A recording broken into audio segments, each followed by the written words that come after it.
Welcome to biology पाठशाला। आज की पाठशाला का टॉपिक है बी कॉम्प्लेक्स विटामिन। ठीक, आज विटामिन बी कॉम्प्लेक्स की बात करेंगे और ये कॉम्प्लेक्स क्यों है, साथ ही साथ विटामिन सी की भी बात करेंगे। लेकिन पाठशाला को स्टार्ट करने से पहले हम बच्चों के लिए कुछ मोटिवेशन मैसेज लाते हैं। आज की पाठशाला का मैसेज है कि आप हमेशा जो भी करना चाहते हैं उससे करने से पहले एक बार अपने आप से ये कहिए कि आप कर सकते हैं। फिर से सुनिए, अगर आप जो भी काम करना चाहते हैं उसको कॉन्फिडेंस में लाने के लिए आप हमेशा अपने आप से कहिए कि आप ये काम कर सकते हैं। ये कही हुई बात आपको हमेशा आगे बढ़ने के लिए प्रेरणा देगी। चलिए अब बात करते हैं टॉपिक की। तो आज का टॉपिक ये विटामिन है और विटामिन का पार्ट 2 है। ठीक है, ये विटामिन चल रहा है। जैसे कि हमने बताया था कल विटामिन के बारे में पूरा ठीक, उसके आगे का टॉपिक है। ठीक है, बीटा मतलब लाइफ, मीन्स मतलब इसेंशियल। ठीक है, याद होगा आप लोगों को।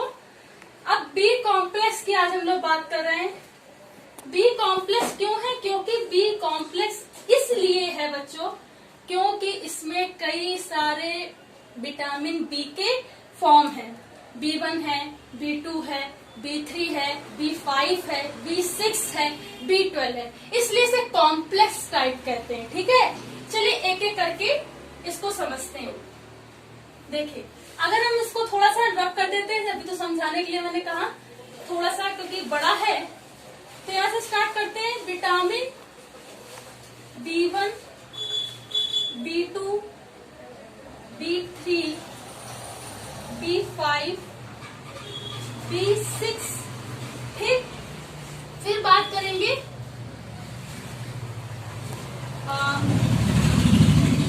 फोलिक अम्ल।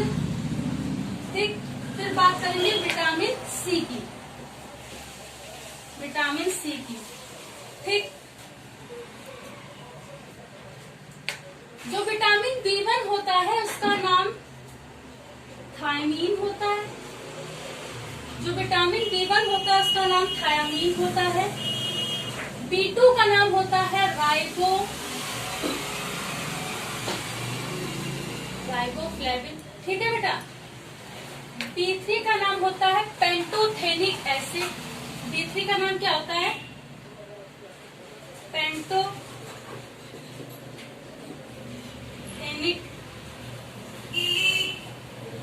एसिड। B5 का नाम होता है निकोटीनिक एसिड। ठीक। B6 का नाम होता है पायरिडॉक्सिन। पायरिडॉक्सिन। देखिए B12 भी है इसमें बेटा। B12 का नाम होता है साइलोकोबैलामीन।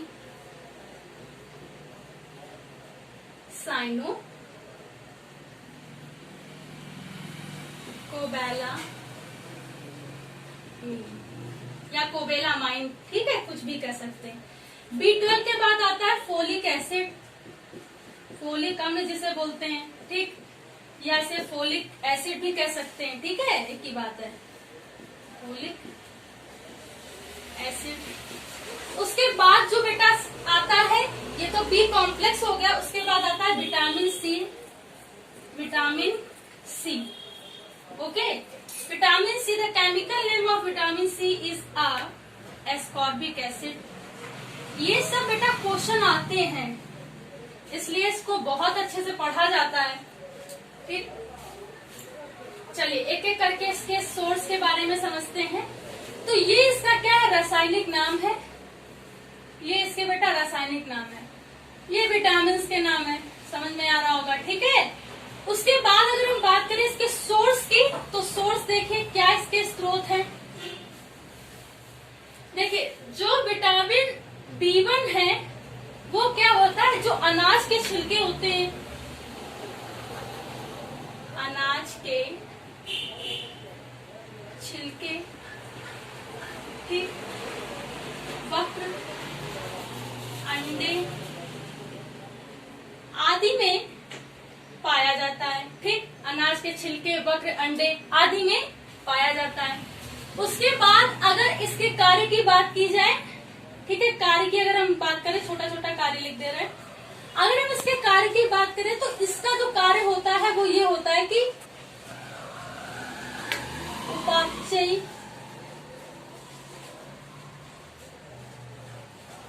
उपापचयी क्रियाएं जो होती हैं उसमें सह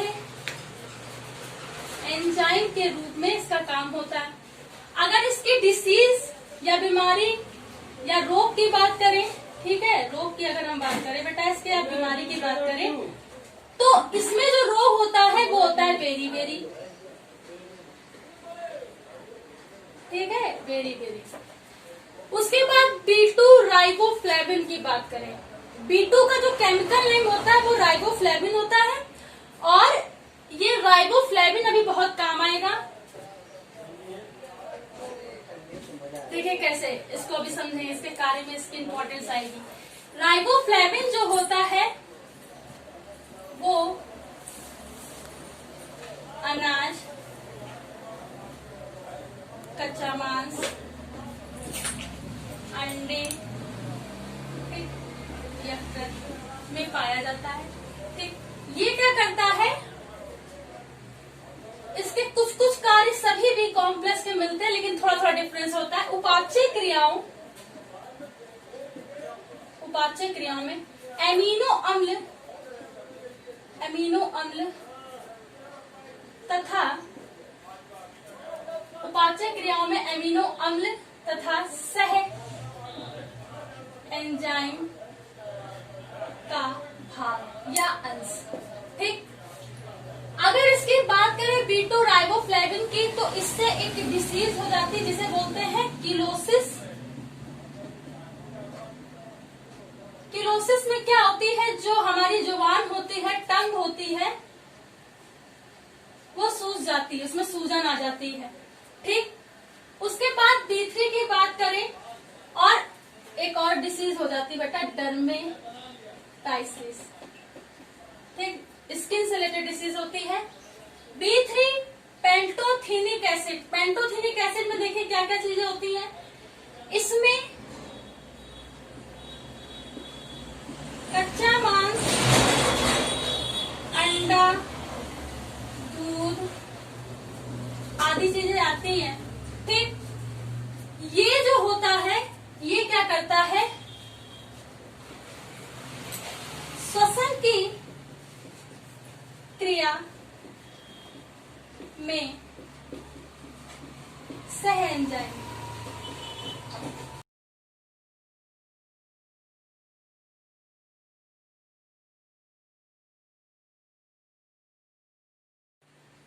चला है वीडियो, ओके।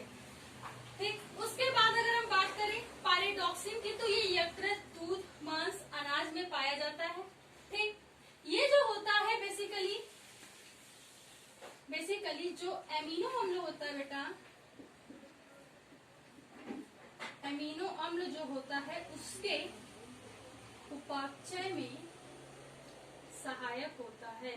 ठीक, और पायरिडॉक्सिन से जो B6 से होने वाली डिसीज है वो एनीमिया डिसीज होती है। ठीक, या पर्नीशियस एनीमिया होती है। ठीक है, पर्नीशियस एनीमिया लिख दे रहे हैं।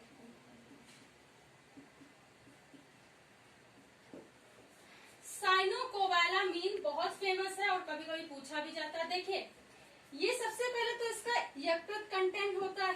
ठीक, वक्र हो गया, मांस हो गया, ये सब इसके कंटेंट होते हैं। ठीक है, उसके बाद साइनोकोवैलामीन की बात की जाए तो ये लाल रुधिराणु जिसे आरबीसी कहते हैं,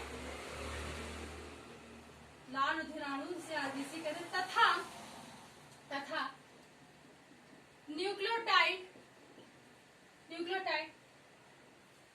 के फॉर्मेशन में बहुत मदद करता है और इसकी जो डिसीज होती है उसे एनीमिया कहते हैं, रक्त की कमी से होती है। फोलिक एसिड पाए जाए तो जितने रसीले फल होते हैं, रसीले फल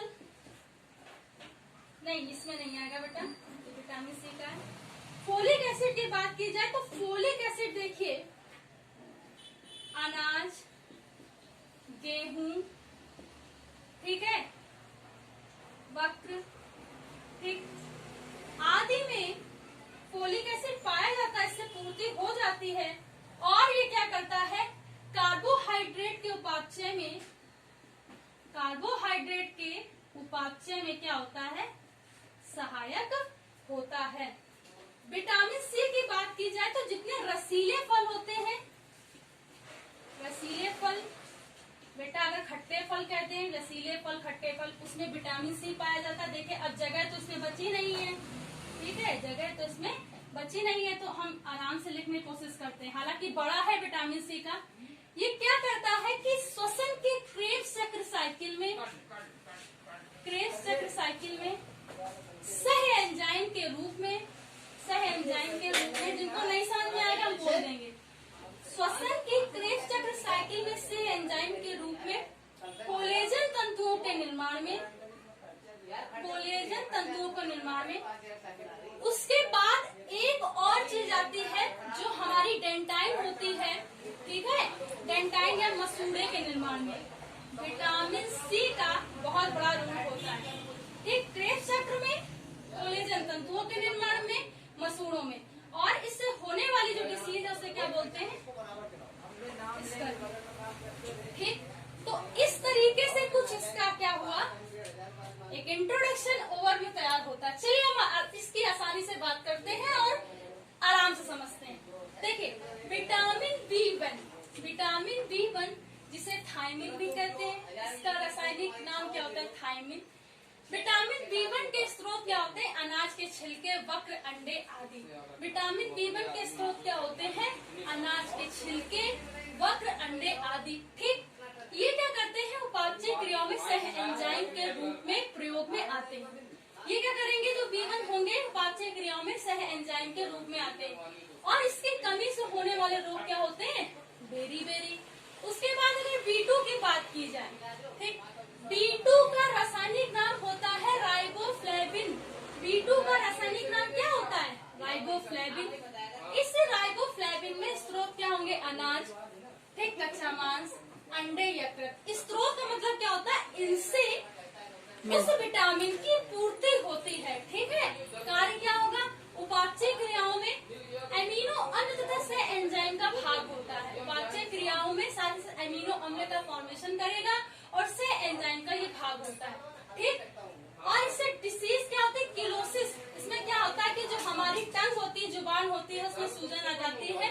डर्मेटाइटिस, त्वचा का रोग होता है, ठीक।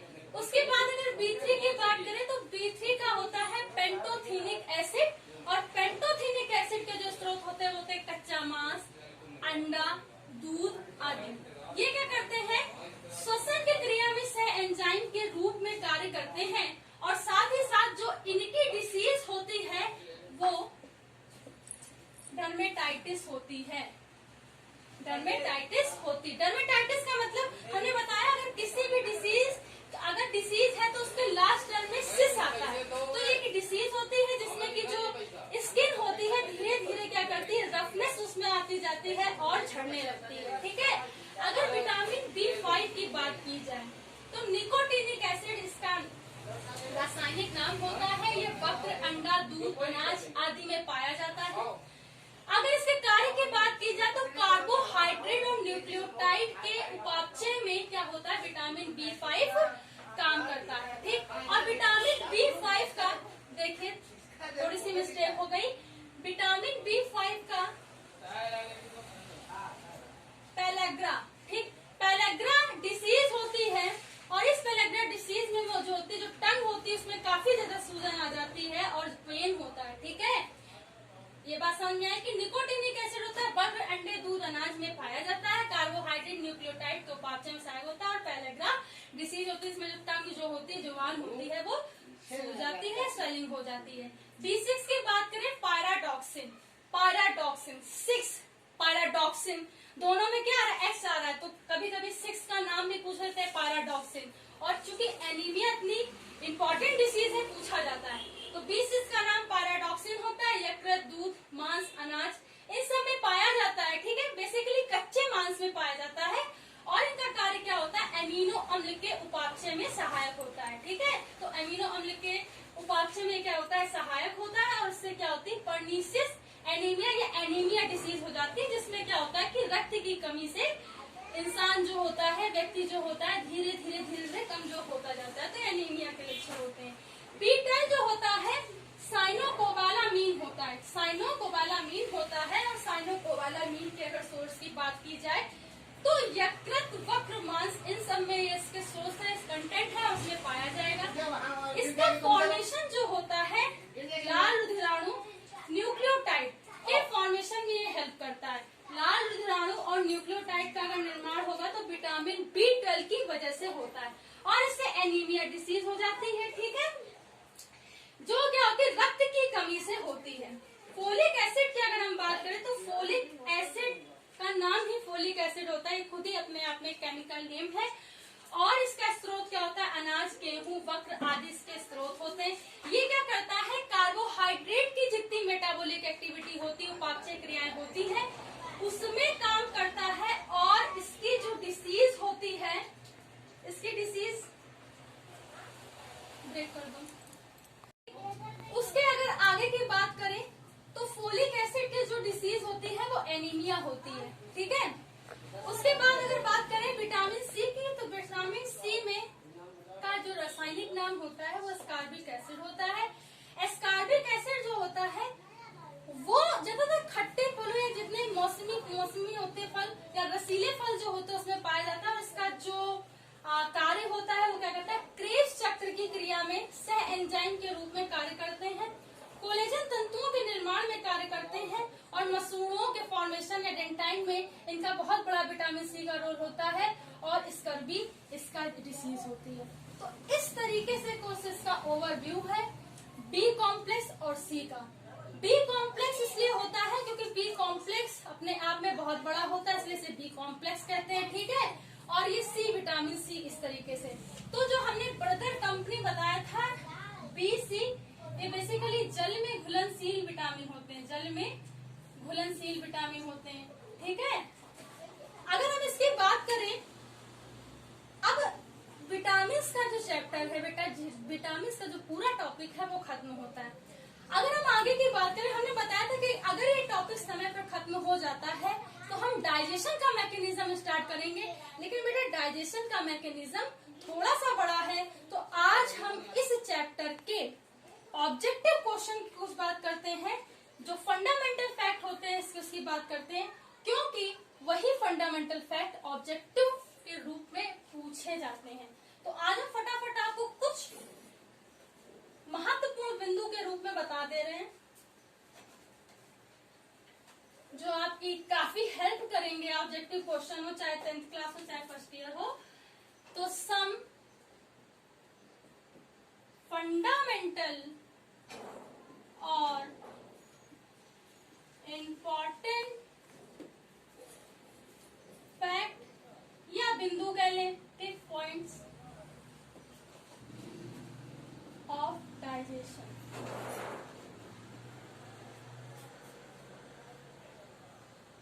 देखिए, आपसे सबसे पहला ऑब्जेक्टिव क्वेश्चन पूछा जाएगा, शरीर की सबसे बड़ी ग्रंथि, ठीक, वो होती है यकृत। आपसे क्वेश्चन पूछा जाएगा, शरीर की सबसे बड़ी ग्रंथि वो होती है यकृत। आपसे पूछा जाएगा शरीर की दूसरी सबसे बड़ी ग्रंथि, तो वो क्या होती है, अग्नाशय, अग्नाशय। ठीक, आपसे पूछा जाएगा कृमि रूप परिशेषिका, वर्मी फ्रॉम अपेंडिक्स है क्या है, एक अवशेषी अंग है, एक अवशेषी अंग है। ठीक, आपसे एक क्वेश्चन ये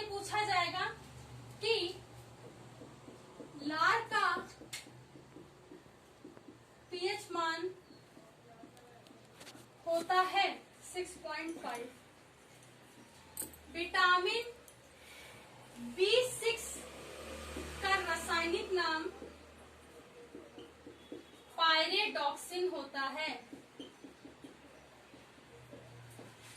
ठीक, B12 का रासायनिक नाम साइनोकोबालामीन होता है।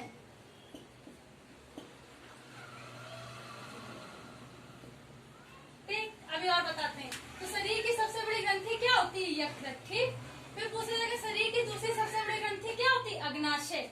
ठीक, अग्नाशय एक मिश्र ग्रंथि होती है। क्या होती है? मिश्र ग्लैंड होती है, मिश्र ग्रंथि होती है। फिर क्रमी रूप परिशेषिका एक है अवशेषी अंग। फिर आपसे पूछा जाएगा लाल का पीएच मान होता है 6.5।